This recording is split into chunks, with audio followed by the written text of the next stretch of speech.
Magandang buhay po sa inyo lahat. This is Eric Sal. Welcome po sa ating tanungan session. Tanungin natin si Sir Joma. Ano nga ba ang best? Mag-invest o mag-business? For sure, maraming tanong na ganyan. No? Maraming mga tao na yan yung gusto nilang malaman. So, tanungin natin, Sir Joma. Sir Joma, welcome sa ating tanungan session. Welcome, sir. So, para sa iyo ba, sir, ano ang best? Mag-invest agad-agad or mag-business? Okay, ako ba yung tinatanong? Personal? Okay. Kasi, syempre, kung tatanungin natin, ano yung best para sa isang tao, kung mag-i-invest ba siya o mag-business siya, syempre, depende yun sa tao. Okay? Sa akin kasi, personally, generally speaking, syempre, magnegosyo ang better sa dalawa na yon, no? Pero yun nga, depende na yan sa tao. Bakit negosyo? Kasi kung titingnan natin, yung mga investments kasi, sir, investment sa co-op, investment sa stocks, investment sa bonds, ang difference lang naman ng negosyo at yung sinasabi nating investment ay sa business, nag-i-invest ka sa sarili mo. Yung investment na pinapatungkol natin dyan ay nag-i-invest ka sa negosyo ng iba. So either sa sarili o sa iba. Kasi kung titingnan natin yung investment, no, saan ba tayo mga pwedeng mag-invest? Pwede kang mag-invest sa stock market. Ano ba yung ginagawa ng stock market? E di yung investment mo sa kanila, yung shares mo sa kanila, ay ginagamit nila sa negosyo. Tama? Pwede ka mag-invest sa bonds. Ano ba ang bonds? Papautangin mo yung business. Saan nila gagamitin yun? Para sa business operations nila. Sa forex, sa mga bansa. Sa mga crypto, sa mga projects. Tama? Mag-i-invest ka sa mga co-op, sa business operations ng kooperatiba ninyo. In short, lahat ng sinasabi nating investment na yan, i-invest lang yan sa business din. Di ba? So, mamimili ka lang. Mag-i-invest ka sa sarili mo, magtatayo kang sarili mong business, or mag-i-invest ka sa negosyo ng iba. Kasi at the end of the day, negosyo lang naman lahat ang pwede nating paglagyan ng mga investments or pera natin, di ba? Lahat ng nakikita natin dito, yan ay mula sa negosyo, tama?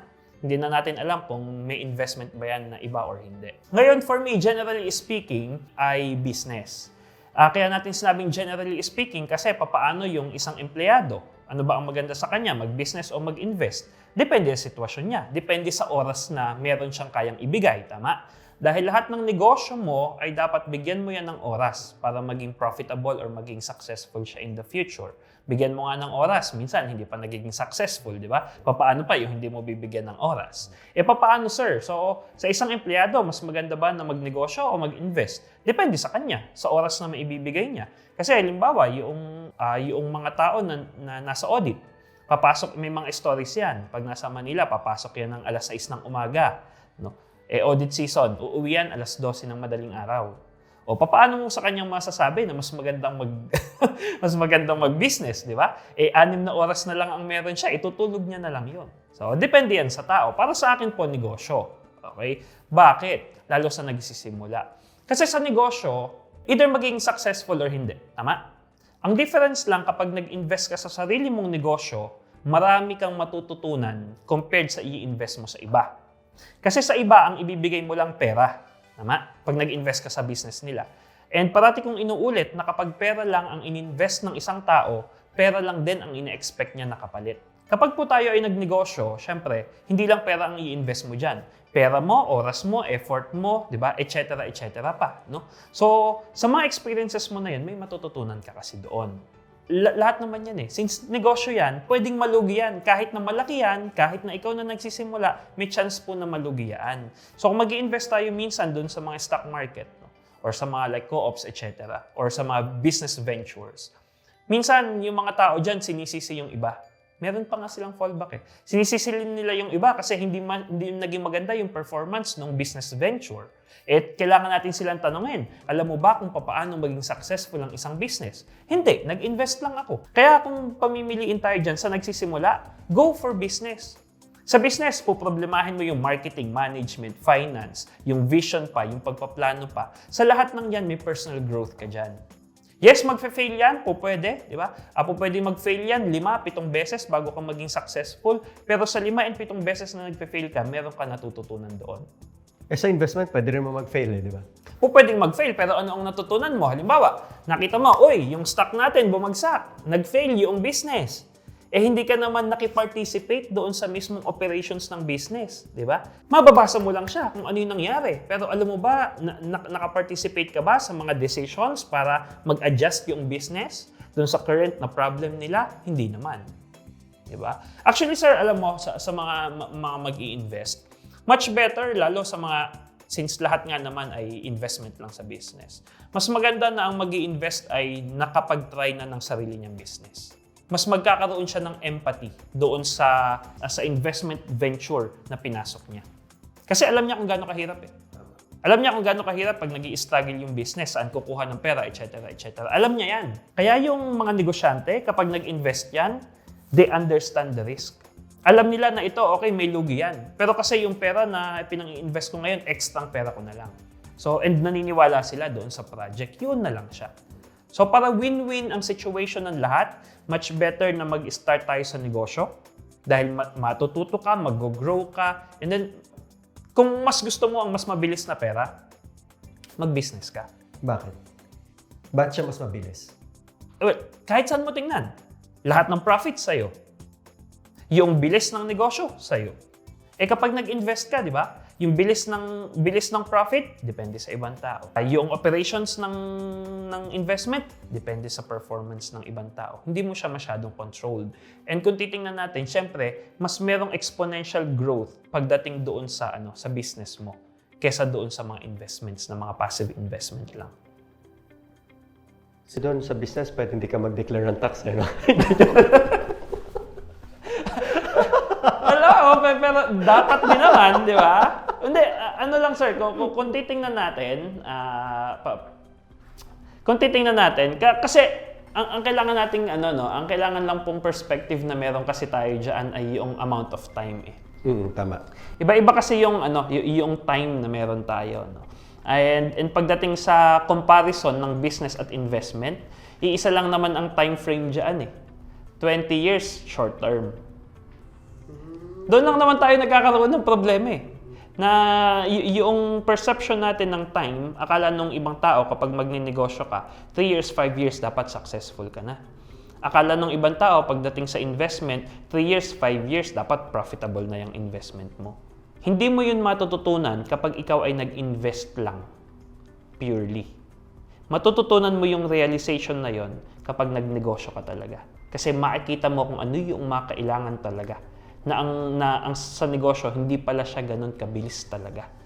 At na yung totoong negosyo kapag binibuild mo, maikli ang 10 years, maikli ang 20 years. So para sa'yo, ang best, mag-business. Mag-business. Pero kailan darating yung time na ang magiging best na ay mag-invest? Sa tingin mo, darating ba yun? Kapag siguro sobrang dami na ng pera na pumapasok mula dun sa sarili mong business. Alam mo yung hindi mo na alam kung saan siya ilalagay. Marami ka ng excess. Hindi naman masyadong nag-change yung lifestyle mo. So, meron ka ng pambili ng lupa. May pambili ka na ng stocks. May pambili ka na ng kung ano-anong investment. May pambili ka na ng stocks ng ospital, etc. So, I think that's the time. Kasi yun nga rin no? Perception ng time pagdating sa investment. Sabi ko kanina, dapat short-term ng investment, 20 years. Kasi syempre kapag yung mga financial investments na, kung meron tayong control, that is our business. Ibig sabihin, yung business natin na controlled natin, a part of it, ay nakalaan para sa mga sarili natin. Pero yung mga investments natin, like sa mga stock markets, etc., financial assets, dapat actually nakalaan yan either for emergency or doon sa pagmamanahan mo. Yun kasi dapat ang investments. Kasi kung titingnan natin yung mga most successful na mga investors ng time natin, sila Warren Buffett, etc., etc., tanungin natin gaano na ba katagal yung time na naka-invest sila. Naka-invest yung mga 50 years, 60 years, di ba? So, syempre, kanya-kanya tayo, di ba? For others, siguro, na mga pinanganak sa mga mayayamang pamilya, may pang-invest na sila, 20 pa lang sila. Mga 20s. So, for them, advantage nila yon. Good for them. Paano, halimbawa, sa atin? Nag-start tayo ng negosyo, mga sarili-sarili natin, di ba? Realistically, makakapag-invest ba tayo ngayon? Pwede. Pero ganun ba kalaki ang investment na mailalagay natin ngayon agad? Hindi. Pero hindi natin masasabi na 10 years, 15 years from now, kapag mas okay na yung mga businesses na meron tayo, meron na tayong mga mas malalaking pang-invest. Di ba? Meron na tayong mga 10M, 50M, 100M na pang-invest kasi extra na lang yon. So siguro that's the time. Pero kung iisipin mo, sir, halimbawa mag-i-invest tayo 10 years from now, di ba? 60 years old ka. Hindi, joke lang. Natawa na. Oo. Di ba, 10 years from now, 50 years old ka na, di ba? 10 years from now, and then meron ka ng pang-invest that time na 10M or 20M. No? Tanong, para sa'yo pa ba yung 10M, 20M na yun? Hindi na.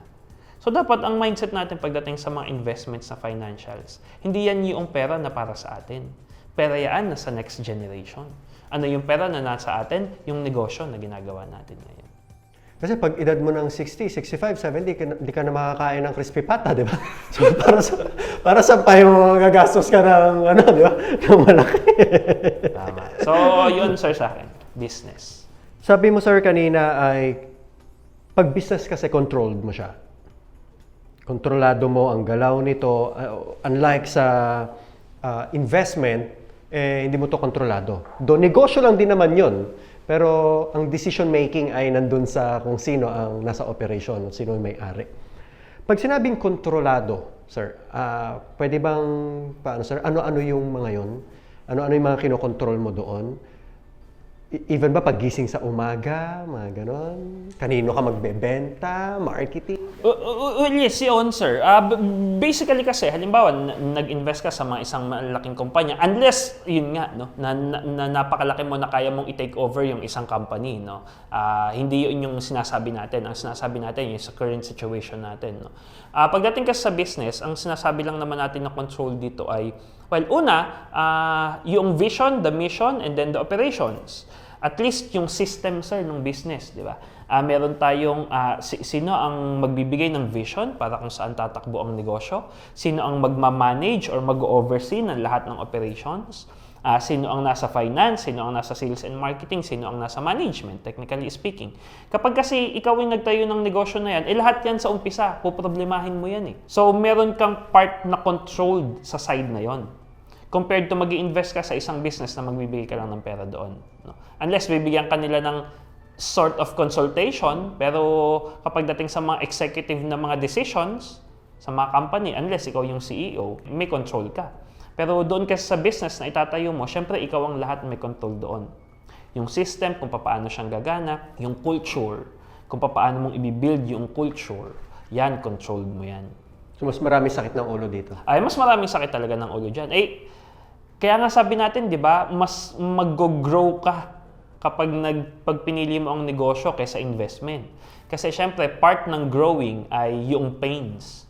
Yung sakit ng ulo, yung iniisip mo yung ganito, iniisip mo yung ganyan, nagre-research ka kung paano yung mga better ways, kung paano magawa yung isang bagay, masolve yung isang problem. So yung lahat ng mga process na yon, yun yung magpupush sa'yo to grow, to become more, sabihin na nga natin. So kung yung tao ayaw ng sakit ng ulo, ayaw ng ganito, mag-invest na lang. Pwede as long as naiintindihan nila yung risk. Okay? Kasi kagaya nung point natin kanina, napakahirap sa isang tao na mag-i-invest ka na pera lang yung binigay mo at hindi mo siya naiintindihan talaga. Kasi ang mangyayari dyan, late yung sakit ng ulo mo. Paano kung nag-invest ka into something, nag-all-in ka kasi ayaw mo ng sakit ng ulo? Hindi nag-work yung business, di ba? Hindi naging profitable yung venture. Ganun din. So parang no, yung pwede pala tong para kang nakipaglaban, nakipagdigma. Ang difference lang is sa business, may laban ka, di ba? May may sandata kang dala. While sa investment, lumalaban ka, wala kang dala. Kasi kahit paano dito sa business, controlled mo pwede kang umilag, pwedeng di ba? Or like dito, once sa investment lang, pumasok ka sa isang bakbakan na wala kang dahil hindi mo naman kontrolado yung laban Di ba? Sir, mas magandang analogy ay kung sa gera natin siya ipepeg, sabihin na natin. Kung ikaw ay merong sariling business, kung ang pipiliin mo ay negosyo, kung sa gera, ikaw ang may hawak ng baril at ikaw yung pumuputok.